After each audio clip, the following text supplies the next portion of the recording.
하나님의 말씀은 고린도전서 3장 13절 다 같이 합독합니다. 각 사람의 공적이 나타날 터인데 그 날이 공적을 밝히리니 이는 불로 나타내고 그 불이 각 사람의 공적이 어떠한 것을 시험할 것입니다. 아멘. 오늘은 제가 어떻게 살아나왔는지 저의 인생 스토리를 좀 이야기를 하려고 합니다. 얼마 전에 제 아버지가 언제 돌아가셨는지, 사망한 날짜가 언제인지 좀 알고 싶었어요. 궁금했습니다. 그런데 어디 적어 놓은 것 같은데 잘 기억이 안 나요. 그래서 어떻게 할까 생각을 하다가 읍사무소에 가서 아버지의 사망일을 좀 알아보고 싶어서 아버지의 제적등본 좀 떼어봤습니다. 부자관계니까 뗄 수가 있죠. 그래서 가져가서 떼어보니까 그곳에는 아버지가 언제 태어났는지, 언제 사망했는지, 어디서 언제 태어났고 또 어떤 주소지에서 몇 월, 몇 년, 몇 월, 며칠, 몇 시에 사망했다. 그리고 누가 이것을 신고했다. 라는 것이 제적등본에 쭉 나와 있더라고요. 그래서 그걸 보면서 참 많은 생각들을 하게 되었습니다. 그러면서 아버지의 제적등본을 보니까 아버지 것만 있는 게 아니라 어머니 것도 있어요. 어머니 것이. 그래서 어머니도 어디서 태어났고 또 언제 태어났고 또 어머니가 어디서 사망했고 또 이제 언제 사망했는지 그게 다 나와 있더라고요. 그러면서 참 많이 잊고 살았는데 저는 개인적으로 어머니가 12살 때 1975년이죠. 12살 때 돌아가셨어요. 제가 어릴 때죠. 12살 때. 그리고 아버지는 1998년인데 그때 돌아가셨어요. 98년 4월 10일인가 그래요. 그래서 그때 돌아가셨는데 그런 것들을 쭉 보면서 많은 궁금증이 생겼습니다. 제가 어렸을 때는 가족들, 사촌들과 교류가 별로 없었어요. 왜냐하면 아버지도 형제간에 교류가 잘 없고 잘 찾아가지도 않고 오지도 않고 그랬어요. 저희 아버지는 형제간이 7남매였습니다. 6남 1녀 7남매 중에서 네 번째 아들이 저희 아버지였습니다. 그런데 첫째, 둘째, 셋째 형들, 그러니까 저에게 있어서는 큰아버지 되죠. 그리고 다섯째, 여섯째 아버지의 동생 되는, 저에게 삼촌이 되는 그런 분들. 그래서 아버지 형제 간의 자식들, 그러니까 사촌이죠. 저와 사촌이 되는 사람들과 거의 만나지를 못했어요. 잘 만나지도 못하고 또 심지어는 소통, 연락도 못하고 전화번호도 모르고 참 그렇게 살았더라고요.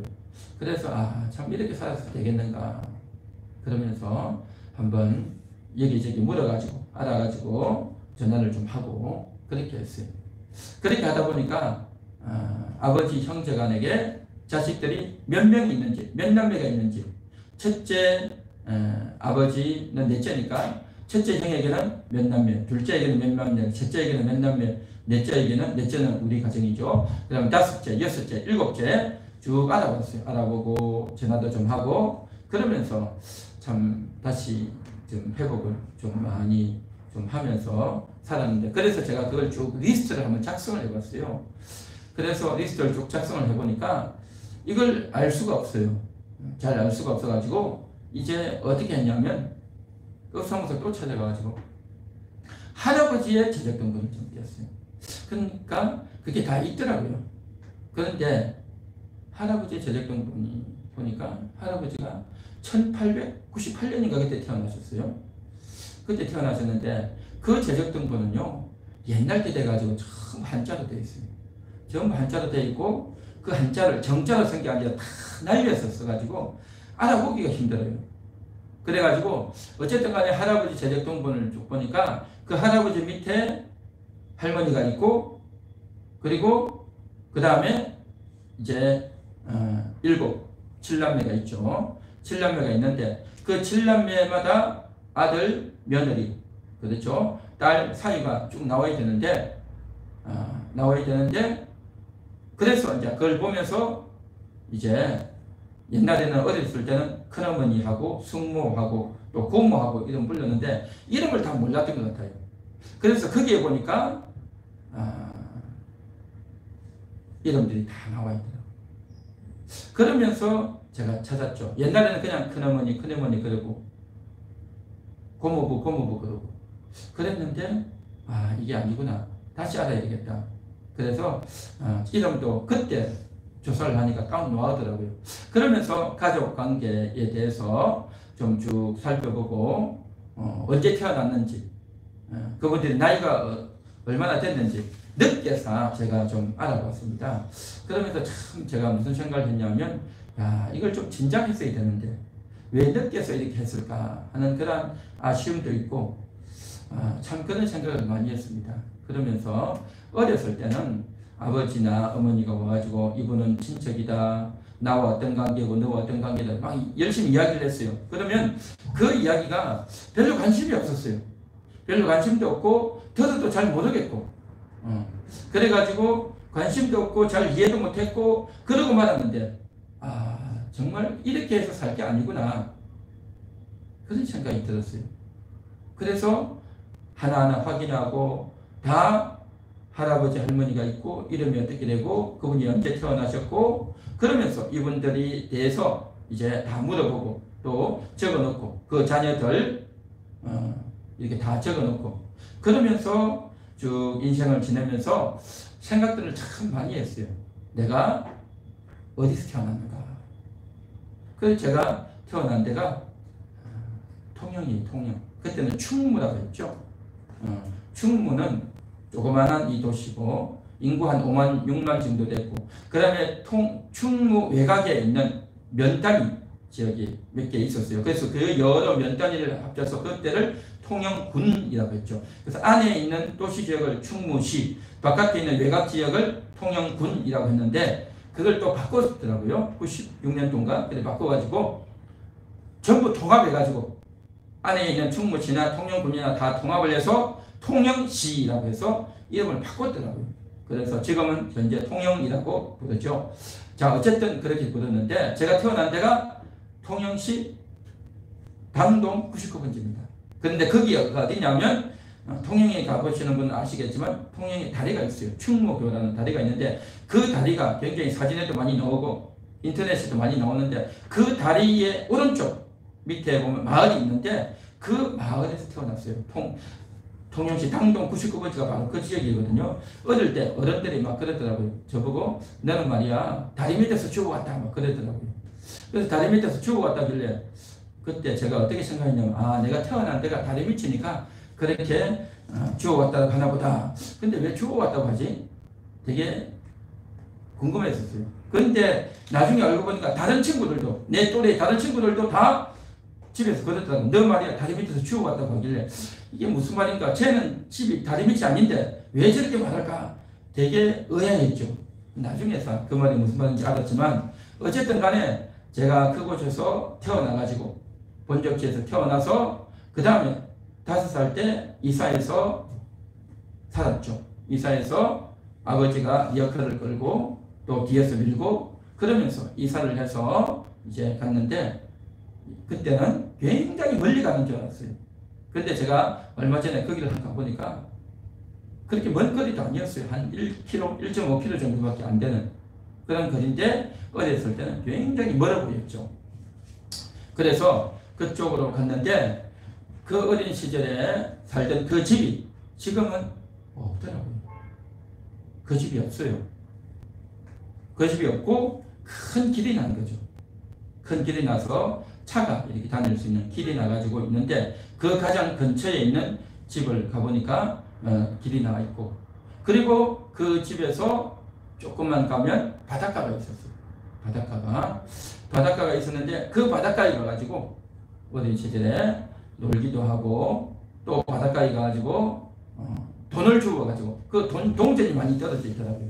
그 동전 떨어진 걸 가지고 와가지고 10원짜리 이런 게 막 떨어져 있었어요. 그러면 그 10원짜리 주워가지고 이제 빵을 사먹는 거예요. 풀빵을 사먹는 거예요. 그러면 그 풀빵 10원을, 돈 10원을 가지고 가면 풀빵을 10개를 줬어요. 그게 정말 맛있었어요. 돈 10원 주우면 그날은 정말 너무나도 횡재하는 그런 날이었죠. 그때가 언제냐면 내가 5살 때니까, 5살 때면 언제냐, 1969년도 그렇게 되겠죠. 1969년도 68년도 되겠죠. 제가 1964년도에 태어났으니까 그렇게 해가지고 그곳에 가서 바닷가에 가서 놀고, 또 올 때는 아이들이 어릴 때 왜 그런지 모르겠지만 신발을 들고 막 뛰어왔던 것 같아요. 신발을 들고. 왜냐하면 물가에 들어가니까 이 물이 묻었잖아요. 다리가 물이 묻었으니까 닦을 수 있는 걸레도 없고, 그러니까 신발을 바로 신으면 신발이 이제 축축해지고 더러워지니까 그냥 신발을 들고 막 뛰어왔던 것 같아요. 뛰어오는데 그때 아스팔트 길이 쭉 있었는데 그 아스팔트를 뛰어오다 보니까 여름이 되면 어떻습니까?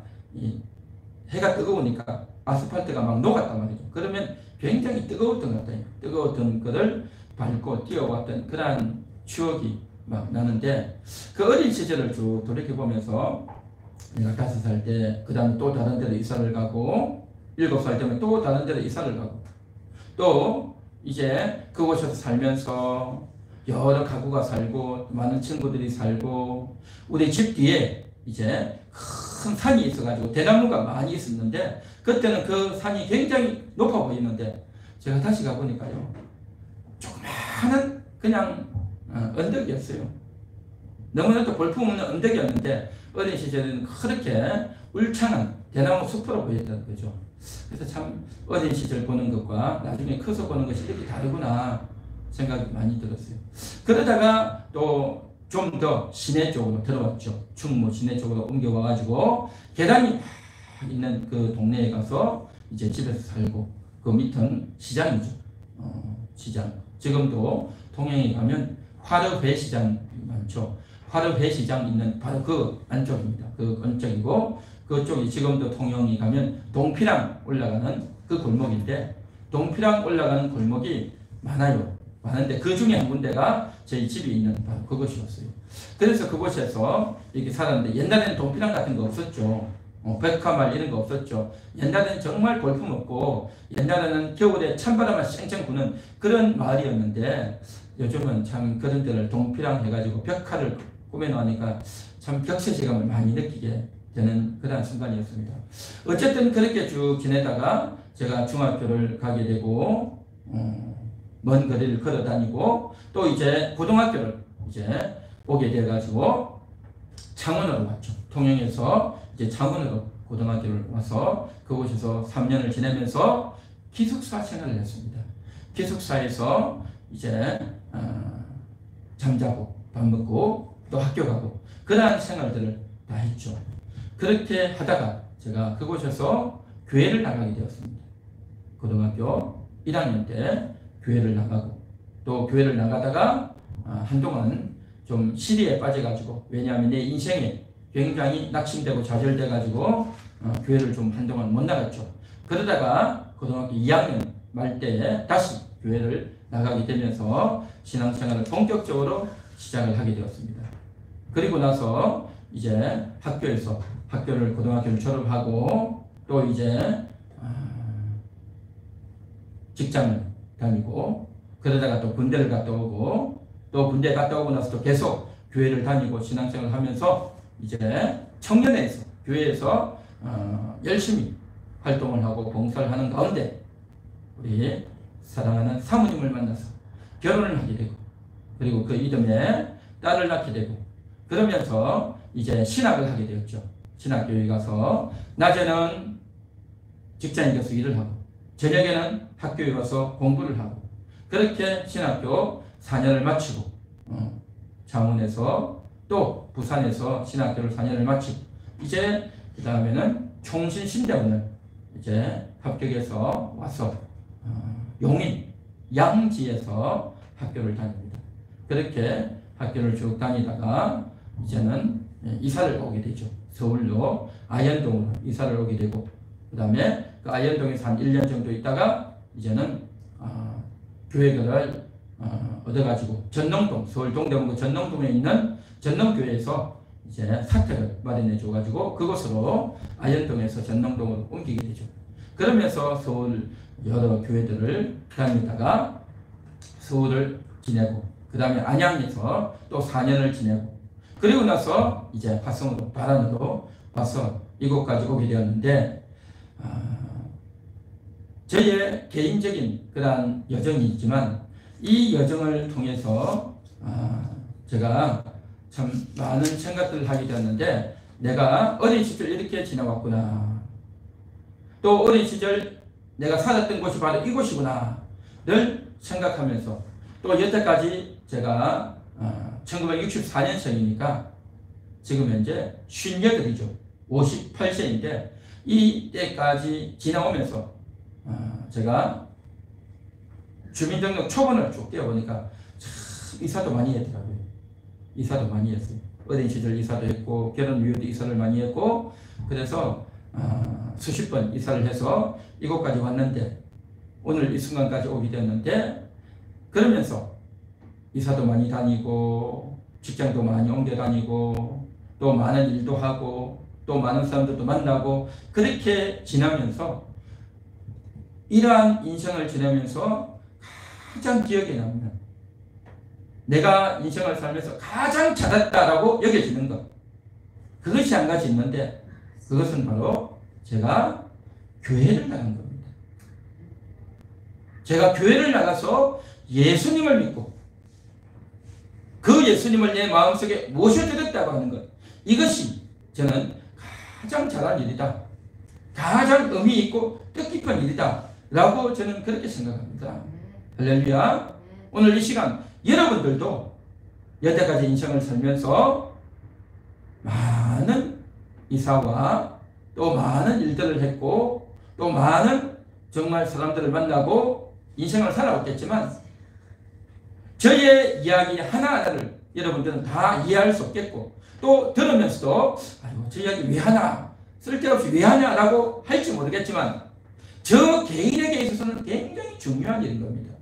여러분 한 분 한 분들도 그렇게 이야기를 하자면 얼마든지 할 이야기가 있을 것이고 또 여러분들도 너무나도 중요한 그러한 일이고 사건이 되지 않겠냐는 거죠. 할렐루야.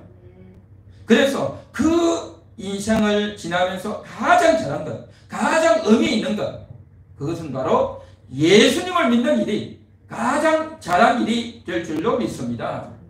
할렐루야. 믿습니까? 이것이 바로 정말 우리의 인생이란 말이죠. 그래서 오늘 설교의 제목이 뭐냐? 오늘 설교의 제목 바로 이겁니다. 한번 다 같이 읽어볼까요? 인생은 삼기입니다. 인생은 삼기다 말이죠. 우리의 인생은 삼기다. 한 번 더 읽어볼까요? 다 같이 시작. 인생은 삼기입니다. 인생 삼기란 말이 무슨 말이냐면 우리가 그동안 인생을 살면서 이사도 많이 했고 많은 사건들도 있었고 많은 사람을 만나고 여러 가지 정말 사건과 어려운 일들이 다 우여곡절이 있겠지만 가장 중요한 것은 뭐냐면 여러분들도 예수님을 만난 것이 가장 중요한 일인 줄 믿습니다. 예수님을 만나지 못했던 교회를 다니지 않을 순간 그것이 바로 인생 일기인 겁니다. 예수님 없이 살았던 그것은 그것이 연수가 어떻게 됐든지 또 그것이 어디서 있었든지 간에 상관없이 예수님 없이 살았던 것이 일기. 그 다음에 예수님을 믿고 난 이후에 살아가는 인생 이것이 바로 제2기 인생인 줄 믿습니다. 거듭나기 전과 거듭나고 난 이후가 이렇게 달라진다라는 것입니다. 믿습니까? 그래서 제2기 인생을 이 시간 살고 있다라는 겁니다.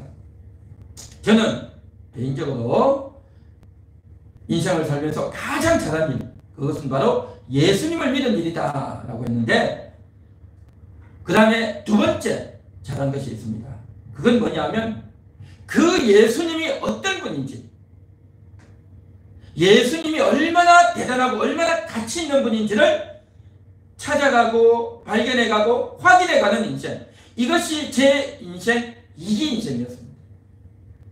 여러분들의 인생도, 여러분의 이기 인생도 예수님의 가치를 발견하고 예수님이 나에게 주신 복이 어떤 복인지, 예수님이 어떤 분인지를 알아가고 발견해가고 확인해내는 과정, 바로 숨겨진 보물을 찾듯이 그것을 찾아가고 확인해내는 과정, 이것이 바로 여러분의 인생 이기가 될 줄로 믿습니다. 할렐루야. 저와 여러분, 우리 모두의 인생 이기는 바로 예수님을 찾아가는, 예수님이 얼마나 대단한 분인지, 예수님이 우리에게 주신 그 복이 얼마나 위대하고 얼마나 가치 있는 것인지를 발견해가는 것, 이 인생 이기를 살아간다라는 겁니다. 자, 이 인생 이기를 잘 살아가야 되는 줄 믿습니다. 인생 이기를 잘 살아가야 인생 3기를 잘 살 수 있는 연결고리가 되는 줄 믿습니다. 정말 중요하단 말이죠. 오늘 성경을 한번 보시겠습니다. 고린도전서 3장 13절 다 같이 읽겠습니다. 각 사람의 공적이 나타날 터인데 그 날이 공적을 밝히리니 이는 불로 나타내고 그 불이 각 사람의 공적이 어떠한 것을 시험할 것입니다. 아멘. 각 사람의 공적이 나타나는데, 공적이 뭐냐면 그 사람이 했던 업적, 공적, 어떤 사건, 어떤 일을 했는지 그걸 보겠다는 거죠. 이 공적은 뭐냐면 모든 사람은 다 인생을 살죠. 어린 시절에 또 돈을 얼마나 많이 벌었는지, 학교를 어디를 다녔는지, 누구에게 어떤 것을 줬는지, 내가 맛있는 음식을 해서 베풀었는지, 아내로서 내 역할을 어떻게 했는지, 자녀로서 어떻게 역할을 했는지, 또 교회에 어떻게 충성했는지, 내가 했던 것들, 이게 다 공적이 되는 겁니다. 내가 수고했고 또 일했던 것, 그것이 다 공적이란 말이죠. 내가 기억도 없지만, 흔적이 남아있지도 않지만, 그것을 적어놓지도 않았지만, 그러나 그것은 다 남아있는 겁니다. 다 기록에 남아있단 말이죠. 그것이 바로 나의 공적이란 말이죠. 그래서 공적이라고 하면 위대한 사람, 대통령이나 유명한 사람이나 유명한 장군이나 공적이 아니라 여러분 모두가 다 공적이 남아있는 줄로 믿습니다. 할렐루야. 이 고린도전서 3장은 하나님의 자녀들이 이 세상을 살아가는 동안 다 자기의 인생의 집을 짓는다 라고 이야기를 하고 있는 겁니다. 인생의 집을 짓는단 말이죠. 자, 여기 보십시오. 3장 10절인데요. 내게 주신 하나님의 은혜를 따라 내가 지혜로운 건축자와 같이 틀을 닦아두면 다른 이가 그 위에 세우나 그러나 각각 어떻게 그 위에 세울까를 조심할지니라. 이 닦아둔 것 외에 능히 다른 틀을 닦아둘 자가 없으니 이 터는 곧 예수 그리스도라. 만일 누구든지 금이나 은이나 보석이나 나무나 풀이나 지퍼로 이 터 위에 세우면 각 사람의 공적이 나타날 터인데 그 날이 공적을 밝히리니 이는 불로 나타내고 그 불이 각 사람의 공적이 어떠한 것을 시험할 것입니다. 그렇게 말했습니다. 모든 사람은 다 집을 지어요. 이 집을 짓는다는 말은 뭐냐? 바로 성도들이 자기의 천국집을 짓는 겁니다. 이 세상에 사는 사람은 집을 아무나 못 지어요. 집은 누구만 짓습니까? 건축가만, 설계를 잘하는 사람이나 또 건축 노가다를 잘하는 사람이나 그런 사람들만 집을 짓지 다 집을 짓는 게 아니죠. 그렇죠? 그래서 내가 무슨 집을 짓냐라고 생각할지 못하지만 이것은 그러한 집, 눈에 보이는 집, 아파트나 단독주택이나 빌라나 그런 집이 아닙니다. 이것은 모든 성도들이 천국에 들어가서 내 영혼이 살 집을 짓는 것을 말씀하는 것입니다. 여러분이 천국에 들어가서 살게 될 그 집은 어떤 집이 될까요? 초가집일까요? 기와집일까요? 아니면 빌라 같은 집일까요? 10평짜리 집일까요? 5평짜리 집일까요? 아니면 50평짜리 집일까요? 아니면 100평이나 200평짜리 집일까요? 아니면 아파트 같은 집일까요? 아니면 집이 있고 또 앞에 정원도 있고 또 옆에 이제 산도 있는 그런 집일까요? 어떤 사람은 집이 20평밖에 안 되는 수도 있고 또 어떤 사람은 집이 1000평도 있다. 또 어떤 사람은 집이 10,000평이 될 수도 있어요.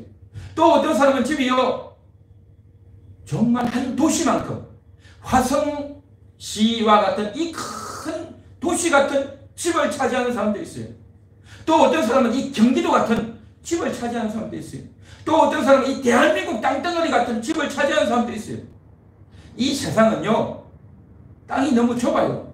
땅이 너무 좁다 보니까 집을 지을 공간이 없단 말이죠. 우리 한국은 산이 너무 많지 않습니까? 그래서 집을 짓다 보니까 집 지을 데가 없으니까 아파트를 지어가지고 10층, 20층, 30층 막 층수를 높이지 않습니까? 그러다 보니까 좁고 협소한 곳에 산단 말이죠. 그래서 좁은 집에서 살고 또 집을 살 돈이 없다 보니까 넓은 집에서 살지도 못하고 그렇게 살아가는 좁고 협소한 곳에서 불편하게 살아가는 인생들이 많은데 그런데 천국의 집은 어떤 집일까 하는 거죠. 그 천국에서 우리가 집을 짓고 살 수 있도록 하게 하기 위해서 예수님께서 우리들에게 미리 성경에 일러주시는 줄 믿습니다. 그래서 그 집을 우리가 다 짓는단 말이죠. 이기 인생을 살면서 우리의 집을 잘 짓는 집의 재료를 잘 보내는 그 인생이 바로 이기 인생인 줄로 믿습니다. 할렐루야. 이걸 잘 준비해야 된단 말이죠. 이걸 잘 준비하지 못하고 이제 내가 예수 믿고 천국 가면 되겠지 라고만 생각하면요 너무 어리석은 거예요. 예수님 믿는 사람에게는요 천국 가느냐 못 가느냐가 중요한 게 아니에요. 천국은 다 가게 되어 있어요. 천국은 다 가는데 그 천국에서 어떤 집을 지을 거냐 말이죠. 어떤 집을 제가 방금 이야기했죠. 5평짜리 집이 될 수도 있고 10평짜리, 50평짜리, 100평짜리, 200평짜리, 1000평짜리 10만 평, 100만 평, 1000만 평 이 큰 화성시 같은 거기 경기도 같은 대한민국 같은 또 미국 같은 중국 같은 이 땅덩어리 어마어마한 그 기업을 하나님이 약속하셨단 말이죠. 그래서 너희는 하나님의 나라를 너희에게 주신다 했지 않습니까? 나라. 여러분 나라가 손바닥만한 그 땅이겠습니까? 나라는요 어마어마한 나라 아닙니까?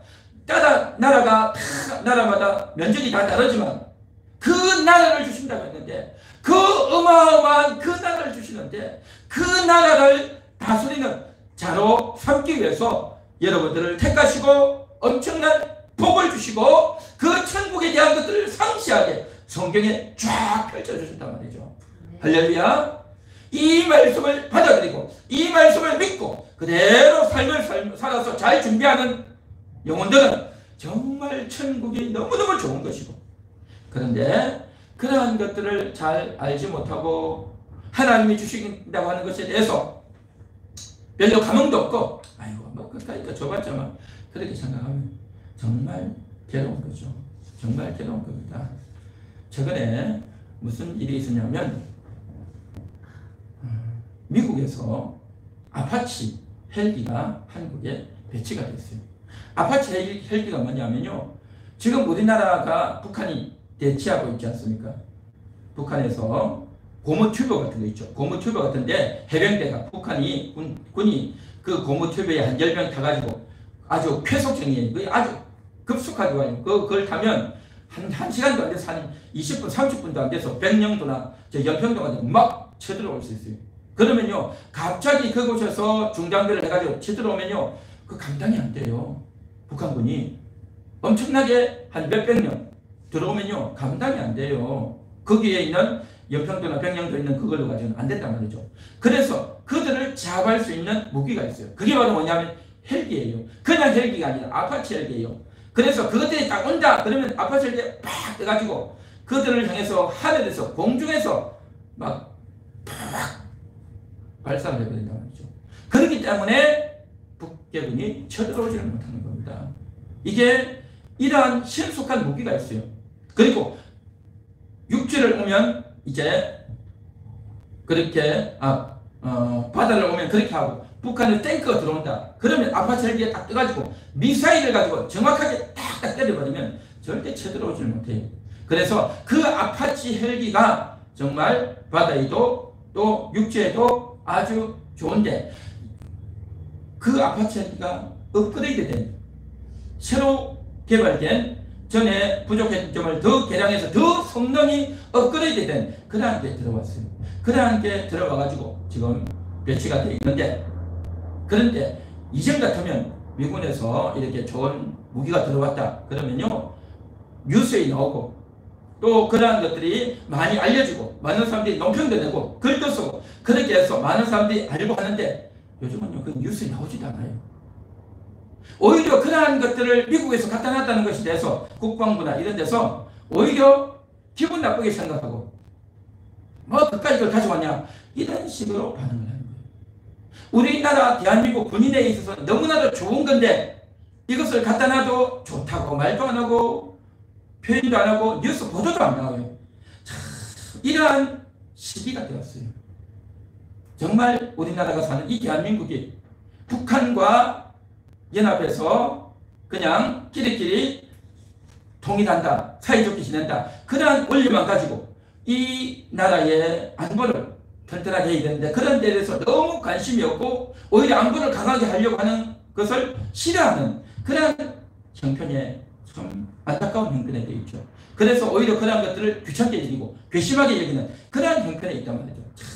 그러한 오늘을 살아가고 있습니다. 제가 왜 이야기를 하냐면 하나님이 우리에게 엄청난 복을 주시겠다고, 그 하나님 나라 천국에서 엄청난 땅을 주고 집을 주고 좋은 것을 주려고 하나님이 다 이렇게 성경에서 다 알려주고 그것을 준비하도록 일러주는데 하나님이 이렇게 했다는 것에 대해서 아이고 뭐 그까이 아이고 그걸 어떻게 믿을 수 있어? 정말 그렇게 될까? 지금 내가 당장 가서 말이야 이래가지고 한 달에 월급 10만원 더 타면 그게 좋지. 내가 이렇게 해서 좋은 직장 얻어가지고 지금 현재 월급보다도 한 50만원 더 타고 월급을 한 100만원 더 타는 직장으로 가면 그게 좋은 거지, 그게 복 받는 거지 라고 생각을 하고 많은 사람들이 살아가지 않냐 말이죠. 천국에서 하나님이 엄청난 이러한 것들을 주시겠다고 하는데도 아유 그까지 그러면 줘봤지 뭐 하겠어, 그거 있는지 없는지도 모르겠고 그렇게 생각하고 하나님이 이 약속에 대해서 고깝게 생각하고 관심도 없고 퉁명스럽게 여긴다면 정말 얼마나 안타까운 인생이냐 말이죠. 그런데 이 현실 세계에서 일어나는 그 일이 믿음의 사람들도 역시 마찬가지로 하나님을 알지 못하면 이렇게 될 수 있단 말이죠. 우리의 인생 이기는요 얼마나 중요하고 이 인생 이기는 인생 3기를 위해서 잘 준비해야 되는 그러한 시기인 줄로 믿습니다. 할렐루야, 할렐루야. 여러분 신데렐라를 아십니까? 신데렐라는 동화작가 샤를 페러라고 하는 사람이 1697년에 쓴 동화입니다. 대충 알죠? 여기는 아버지가 있고 또 새어머니가 있고 그리고 언니 2명이 있고 그리고 신데렐라가 있습니다. 그러니까 새어머니가 있었다는 것은 원래 자기의 어머니가 죽었겠죠. 그래서 새엄마가 들어왔죠. 그런데 새엄마가 2 딸을 데리고 왔습니다. 신데렐라는 이제 막내라는 명분으로 또 자기 딸이 아니니까 이 새엄마가 2 딸에게는 2 언니에게는 이제 빈둥빈둥 놀게 하고 집안에 힘든 일 고된 일 다 신데렐라에게 지켜보냅니다. 그래서 온갖 일을 하고 또 일을 해놓고도 구박을 듣고 그렇게 하는 겁니다. 그럼에도 불구하고 신데렐라는 마음씨가 착해서 그러한 것들을 묵묵히 견뎌내면서 잘 참아냅니다. 그런데 어느 날 그 나라의 왕자가 결혼할 때가 됐는데 자기의 신부감을 찾기 위해서 그 나라에 이제 광고를 했어요. 광고에서 이제 여자들이 처녀들이 왕궁에 잔치를 하니까 잔치할 때 오시오라고 그렇게 초청을 했습니다. 그래서 큰 파티를 하고 잔치를 해서 이제 많은 여자들이 와서 그곳에서 음식도 먹고 또 춤도 추고 그렇게 했는데 이제 그래서 신랑이 이제 신랑이란다. 이 왕자가 많은 여자들을 만나고 얼굴도 보고 인사도 하고 밥도 먹고 춤도 추고 했는데 그런데 그러한 현장에 이 신데렐라도 가고 싶었던 거예요. 나도 가고 싶은데 어머니가 자기는 쏙 빼놓고 언니 2명만 데리고 가버렸단 말이죠. 그러다 보니까 신데렐라가 너무너무 마음이 괴롭고 속이 상해가지고 절망스러워서 엉엉엉엉 울고 있는 거예요. 바로 그때에 요정이 뿅 하고 나타났습니다. 요정이 뭐냐면 우리나라로 치면 도깨비 같은 그런 인물입니다. 그래서 이 요정이 나타나가지고 마술지팡이를 가지고 뿅 치니까 호박에다가 마술지팡이 뿅 치니까 이 호박이 황금마차가 되고 또 마술지팡이를 가지고 생쥐에게 뿅 치니까 그 생쥐가 말이 되고 또 큰 쥐에다가 뿅 치니까 마부가 되어버리는 겁니다. 그러니까 순식간에 황금마차가 생기고 또 이제 마부가 있어서 그곳에 탁 올라탑니다. 그리고 이제 예쁜 옷과 또 유리구두를 신데렐라에게 주는 겁니다. 그래서 그 예쁜 옷을 입고 예쁜 유리구두를 신고 마부가 끄는 마차를 타고 왕궁으로 갑니다. 잔치에 갔어요. 그런데 그곳에 가기 전에 요정이 한마디를 했습니다. 뭐라고 말했냐면 너가 자정이 되면 너의 모습이 벌레로 돌아올 거다. 그렇게 이야기하는 거죠. 그래서 그 말을 만들고 떠났는데 그래서 그곳에 갔는데 많은 시간이 흘렀고 늦게 도착했지만 신데렐라가 이제 좋은 옷을 입고 유리구두를 신었는데 왕자가 여태까지 봤던 여자들보다 가장 예쁘고 가장 늘씬하고 가장 마음에 들었단 말이죠. 그래가지고 이 신데렐라와 함께 이제 춤을 추는데 이제 시간이 자정이 되어오는 거죠. 밤 12시가 되어온단 말이죠. 그래서 밤 12시 종이 땡땡 치려고 하니까 이거는 내 본 모습이 드러나니까 안 되겠다 해서 급하게 도망을 가는 거죠. 급하게 도망을 가다 보니까 유리구두가 벗겨져가지고 유리구두 하나를 내버려두고 그냥 도망을 가버린 거죠. 그런데 이 왕자는 이 유리구두의 여자가 너무 좋아가지고 이 여자를 찾는데 아무도 이 유리구두의 주인이 없는 거예요. 그래서 이제 유리구두의 주인을 찾아서 집집마다 찾아다니는데 드디어 신데렐라가 사는 집까지 왔어요. 그래서 이 유리구두의 주인 누굽니까 하니까 새엄마가 우리 딸들이다 해서 막 신기는 겁니다. 그런데 신발이 도무지 안 맞아요. 그런데 신데렐라가 그 신을 신으니까 발이 쑥 들어가는 거죠. 너무 잘 맞는단 말이죠. 그래서 이 여자가 바로 나의 여자다 해서 신데렐라를 데리고 와서 이제 자기 아내로 삼고 혼인을 했다라고 하는 그러한 이야기죠. 그래서 신데렐라가 자기의 유리구두를 찾고 왕자님을 만나서 행복하게 살았습니다 하는 그 이야기죠. 그런데 이런 비슷한 이야기가 이제 신데렐라 이야기도 있고 우리 한국에도 보면 콩쥐팥쥐 이야기도 있고 그런 이야기들 많죠. 그런데 이 신데렐라가 왕자님 만나서 행복하게 살았습니다 하고 이야기가 딱 끝이에요. 더 이상 없어요. 그런데 정말 우리 인생이라는 것이 과연 그렇겠냐 하는 거죠. 더 중요한 것은 왕자님을 만나서 결혼한 것도 중요하지만 결혼해서 왕궁에 들어가서 어떻게 살았을까 하는 게 중요하단 말이죠. 과연 신데렐라가 왕궁에 들어가서 잘 살았을까? 쉽지 않은 문제입니다.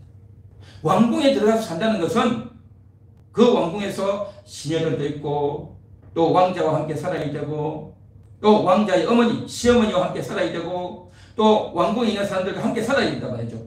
그런데 신데렐라가 말씨도 다르고 생각도 다르고 문화도 다르고 습관도 다르고 너무너무 다르단 말이죠. 전혀 다른 사람이 갑자기 멋있는 신랑 만나가지고 살려고 하면요 도무지 안 맞는 거예요. 안 맞아. 그래서 우리 대한민국도 그렇지 않습니까? 여배우가 연기도 잘하고 얼굴도 예쁜 여배우가 돈 많은 회장의 아들을 만나가지고 결혼을 한단 말이죠. 그런데 그 결혼을 해도 잘 살지 못하고 헤어지는 경우가 부지기 있습니다. 왜냐하면 부잣집 아들, 딸들은 그렇게 부잣집에서 살면서 생각과 습관과 문화가 다 형성되어 있는 거예요. 근데 가난한 집에서 살던 사람은 거기에 맞게끔 생각과 문화와 습관이 이거 익숙해 있는 겁니다. 그래서 처음에 가면요, 안 맞아요, 안 맞아. 그리고 부잣집에서는 요구하는 게 엄청 많아요. 요구하는 게 엄청 많아요. 외국어도 해야 되고요, 음식도 잘해야 되고요, 또 정말 예의도 있어야 되고요, 또 세상 돌아가는 그 시사나 정치나 경제나 문화나 다 알아야 되고요. 알아야 될 게, 공부해야 될 게 너무 많아요. 너무 많아. 그런데 그것이 한꺼번에 안 된단 말이죠. 그래서 정말 제가 왜 이야기를 하냐면, 우리는, 저와 여러분은 예수님을 믿고 예수님의 신부가 된 그런 사람인 줄 믿습니다. 할렐루야. 거듭나서 하나님의 자녀가 되고 예수님의 신부가 되었지만, 그래서 이제는 천국에서 하나님의 나라에서 살아야 되는데, 하나님의 나라에서 살만한 자격이 되느냐는 거죠. 신데렐라가 왕궁에 들어갔으면 과연 행복하게 살아야 되냐는 거죠. 일순간에는 저 여자가 예쁘다, 마음에 든다 해서 정말 그렇게 데려왔을지 몰라도, 신데렐라가 그도 여자고 그도 여태까지 살아왔던 인생과 전혀 다른 것들을 살다 보면 어떻습니까? 시어머니가 얼마나 안 좋아하겠습니까? 그죠? 가난한 집에 태어나가지고 예의도 없고 온갖 이야기를 다 하지 않겠습니까? 우리도 천국에서 살려면요, 전혀 되지 않는 겁니다. 천국에서 살려면 정말 지혜도 있어야 되고, 거룩해야 되고, 깨끗해야 되고, 믿음도 있어야 되고, 사랑도 있어야 되고, 소망도 있어야 되고, 하나님께 순종해야 되고, 하나님과 동행도 해야 되고, 이 모든 것들이 다 갖춰줘야 되는 거예요. 다 갖춰줘야 돼. 하나도 부족하고 빠지고 결격 사항이 있으면 천국에서 살 수가 없는 겁니다. 천국에서 살 수가 없어요. 그래서 어떤 유명 배우는 이제 신랑과 만나가지고, 부잣집 아들과 만나가지고 그 집에 들어갔는데 그 집에 도무지 살지를 못하는 거예요. 살지를 못해. 유명 배우다 보니까, 유명 여배우다 보니까 어디 내가 마트를 갔는데, 그 마트에 가면서 아기를 데리고 왔는데 그만 기자들이, 사진 기자들이 와가지고 이 배우를 아니까 사진을 찍어버린 거예요. 그래서 사진을 찍어가지고 드디어 10년 만에 이 여배우가 등장했다, 어느 마트에 등장했다 해가지고 신문에 대문짝이 쫙 나버린 거예요. 그러니까요, 이 사진 찍힌 사람도 몰랐죠. 사진 찍힌 사람도 신문에 나온 거 보고 알았고, 그 모습을 시어머니도 보고, 그러면서 말이야, 며느리가 칠칠맞게 이런데 사진에 찍히게 다니냐, 이렇게 되니까 난리가 나는 거죠. 난리가 나는 거. 그래가지고 결국에는 그 집에 있지 못하고 쫓겨나게 되었는데, 어쨌든 그렇게 되어지는 거예요. 그렇게. 그러니까 참 인생이라는 것이 참 조심하고 주의한다고 해도 실수하게 되고, 또 어떤 일이 벌어질지 모르지 않습니까? 그래서 정말 우리가 천국에 입성하기 전에 이것을 다 준비해야 됩니다. 다 갖춰야 된단 말이죠. 오늘 3장 13절 뭐라고 했습니까? 각 사람의 공적이 나타날 터인데 그 날이 공적을 밝히리니 이는 불로 나타내고 그 불이 각 사람의 공적이 어떠한 것을 시험할 것입니다. 다시 말해서 그 날, 바로 천국에 들어가는 그 날, 그 순간에 우리가 행했던 모든 공적들이 다 드러난다는 거예요. 드러나. 집에서 밥을 해주고 빨래를 하고 직장을 다니고 돈을 벌리고 또 학교를 다니고 인생을 살면서 교회를 다니고 신앙생활을 하고 여태까지 인생을 쭉 살면서 어떻게 살았는지, 왜 그것을 했는지, 예배를 드리면서 또 봉사를 하면서 또 헌금을 하면서 또 사람들을 만나면서 했는데 그것을 왜 했는지 다 조사를 해요. 다 조사해. 다 조사해가지고 그것을 한 것이 예수님 말씀 때문에 했고 하나님 말씀을 순종하기 위해서 했다면 그 공적은 그대로 남아있어요. 그런데 내 욕심을 가지고 했고 하나님과 상관없이 하고 내 고집대로 하고 내 기본대로 하고 그렇게 한 것은요 다 불에 타버린단 말이에요. 불에 타버려. 그렇게 불에 다 타버리면 우리가 천국에 들어가서 집은 있는데 정말 터는 있는데 집이 없단 말이죠. 그러면 천국의 삶이 상급이 없는 그런 인생이 된단 말이죠. 영원한 세계에서 그렇게 되면 되겠느냐 하는 거죠. 그래서 우리의 이기 인생을 잘 준비해야 될 줄 믿습니다. 이기 인생의 결론이 다 불타버리게 되면 얼마나 허무하겠냐 말이죠.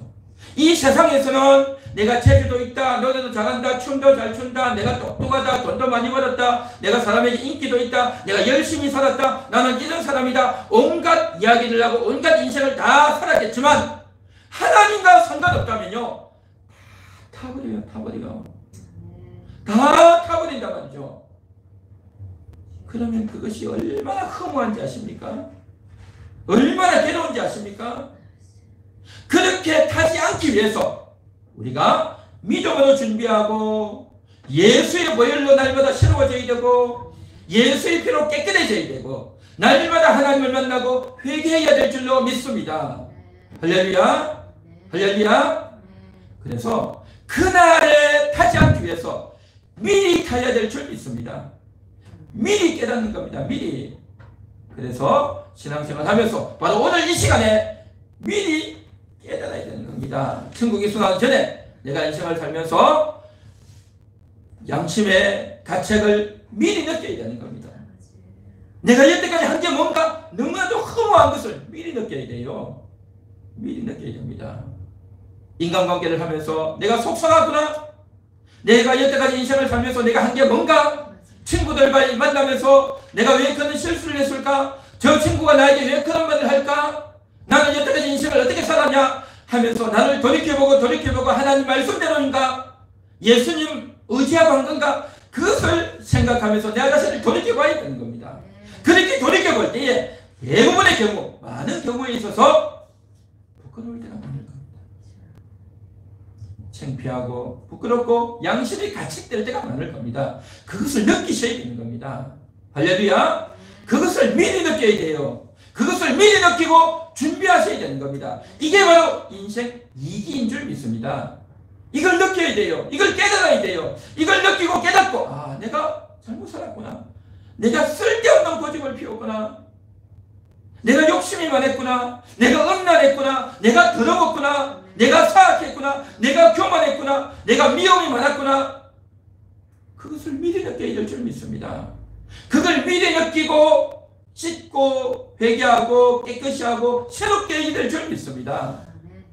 그것이 바로 우리가 천국집을 짓는, 천국에서 영생을 살 때에 그 집을 너무나도 아름답게 만드는 재료가 되어줄 줄로 믿습니다. 이 세상에서는 집을 지으려면 어떻게 합니까? 딴 거 필요 없어요. 돈만 있으면 돼요. 돈만. 이 세상에서 돈만 있으면 집 다 짓잖아요. 그죠? 5억 벌고 10억 벌고 20억 벌고 30억 벌고 100억 벌고 돈만 벌면 집 다 사잖아요. 그런데 천국에서는 그 돈이 필요가 없단 말이죠. 그 돈이 필요가 없어요. 그 돈이 필요가 없고 천국에서는 뭐가 필요해요? 믿음이 필요합니다. 내가 아무것도 없어도 하나님을 믿고 약속을 믿고 주님을 의지하고 주님 앞에 무릎 꿇고, 그게 바로 천국집을 짓는 재료인 줄 믿습니다. 이 땅에서는 돈을 가지고 벽돌도 사고 기술자도 사고 설계자도 사고 또 철제 비용도 사고 또 벽지도 바르고 장판도 하고 또 세면기도 하고 욕조도 하고 샤워기도 하고, 그렇죠? 이제 온갖 세탁기, 냉장고, 텔레비전, 전자레인지, 텔레비전, 온갖 것들을 다 사고 돈으로 다 하잖아요. 돈으로. 근데 천국에서는 돈 필요 없어요. 돈 필요 없어요. 뭘로요? 믿음으로 하는 겁니다. 믿음으로. 믿음으로. 약속을 믿고 하나님을 믿고 오늘도 믿고 내일도 믿고 하나님이 도와줄 줄 믿고 하나님이 응답할 줄 믿고 나를 바꾸고 나를 만들고, 할렐루야. 이게 바로 천국집을 짓는 재료가 되는 줄로 믿습니다. 그래서 그 준비입니다. 신데렐라 이야기는 정말 애기들에게 재미있어서 들려주는 동화예요. 근데 그 동화는 어린 애기들에게만 해당되는 거죠. 그래서 어른들이 되면 안 됐죠. 근데 중요한 건 생각해야 됩니다. 신데렐라가 왕궁에 들어가서 어떻게 살았을까? 그 생각을 안 해요. 왕궁에 들어가서 못 산단 말이죠. 결혼해가지고 좋은 신랑 만나고 좋은 신부 만나가지고 부잣집 신랑, 부잣집 신부 만나면 내가 행제해서 그 집에 가서 잘 살면 좋겠지. 정말 마음씨 착하고 돈 많은 그러한 여자, 남자 만나면 좋겠지. 근데 나는 어때요? 나는 아니잖아요. 내가 준비 안 된 상태에서 그 사람하고 관계가 되겠어요? 천만이에요. 말도 안 되는 거죠. 그래서 이 세상에서는 충격이 있고 만나지 못하고 헤어지고 갈등이 있고 하단 말이죠. 정말 중요한 것은 뭐냐? 주님 앞에서 내가 바뀌어지고 회개하고 무너지는 과정. 이 인생을 잘 지혜롭게 사는 것. 이게 바로 우리의 정말 오늘 말씀의 내용이고, 그 말씀을 잘 준비하면 우리가 삶기를 복되게 살게 되고, 천국에서의 집이 탄탄하고, 천국의 집이 아름답고, 천국의 집이 고귀한 집이 되고, 천국의 집이 평수가 넓어지고 땅이 넓어지고 집 한 채만 있는 것이 아니라 정말 평수가 10평에서 100평에서 1000평에서 10,000평에서 10만 평, 100만 평, 1000만 평 한 도시가 되고 큰 나라가 되는 그러한 역사가 일어나게 될 줄로 믿습니다. 그래서 이 땅에서 우리가 그걸 느끼게 됩니다. 인생이 얼마나 고달픕니까? 인생이 고달프고 내가 여태까지 한 게 뭔가 해서 허무하기도 하고, 또 인생이 살다 보면 너무너무 부끄럽기도 하고, 또 인생을 살다 보면 마음의 양심이 가책이 되기도 하고, 이러한 것들을 많이 느끼게 됩니다. 그걸 느끼셔야 되는 겁니다. 그거 느끼는 게 바로 뭐냐? 불러 태우는 거예요. 이게 불러 태우는 겁니다. 주님이 미리 불러 태워주시는 거예요. 그 날에 태워주신다 말이죠. 그 날에 태워주실 때 미리 타버리고 미리 깨닫고 미리 회개해서, 하나님 내가 잘못했네요. 하나님 내가 잘못했네요.